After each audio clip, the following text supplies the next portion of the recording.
I've received a lot of messages from a lot of you on all my social network platforms, from Instagram and Facebook to X and TikTok, many messages with many people that are very concerned about the future of their farming with regards to olive trees that produce olive oil.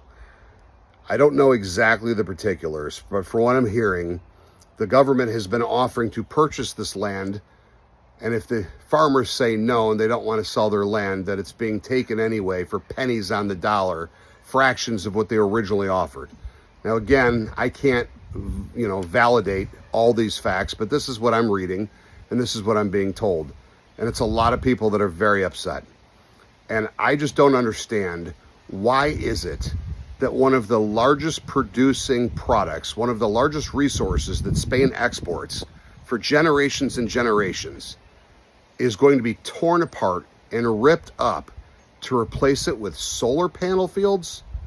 Is there not enough vacant land throughout the entire country of Spain that you can find other areas to build these solar panel fields, that you have to take the olive trees away, which is one of Spain's, well, they call it liquid gold for a reason, one of Spain's largest exports, one of their most successful products. See, unfortunately, as much as I love Spain and I love the Spanish people, I can honestly say that the one thing that the Spaniards are not very good at is marketing themselves. Example, Italy sells olive oil all over the place and they market it as their own. But the reality is that it's the Spanish people that are getting ripped off and letting them get all the recognition as if it's Italian oil, when a lot of it, much of it, is actually Spanish oil.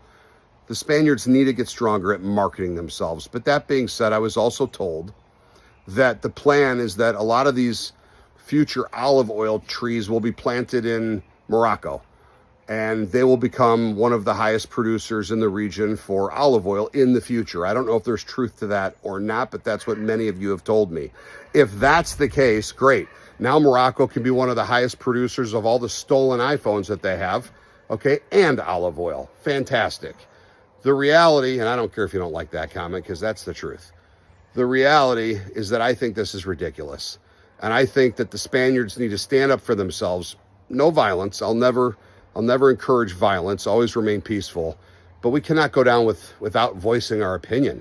This is absolutely ridiculous. In America, and I know it's not America there, but if it was America, what we would do here, aside from fighting for our land, is we would sue the government, is what we would do. We would sue the government and drag it out, because lawsuits always take a long time in the United States court system, and hopefully get new leadership at some point that would reverse the decision. That's what we would do here in America. But I know it's not America. I understand that. I'm very sorry for the Spanish people that you're going through this. It is absolutely cutting off your nose in spite of your face. It is absolutely shooting yourselves in your own foot. This makes no sense. And this is, for me, not necessarily a political agenda.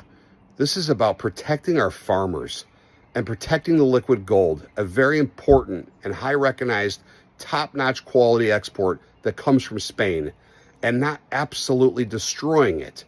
It's as if I gave you a €100 bill and you tore it up and threw it in a fire pit. What is the sense of that? It makes no sense. Voice your opinion. Don't be quiet about this. Protect your farmers and protect your liquid gold. Viva España.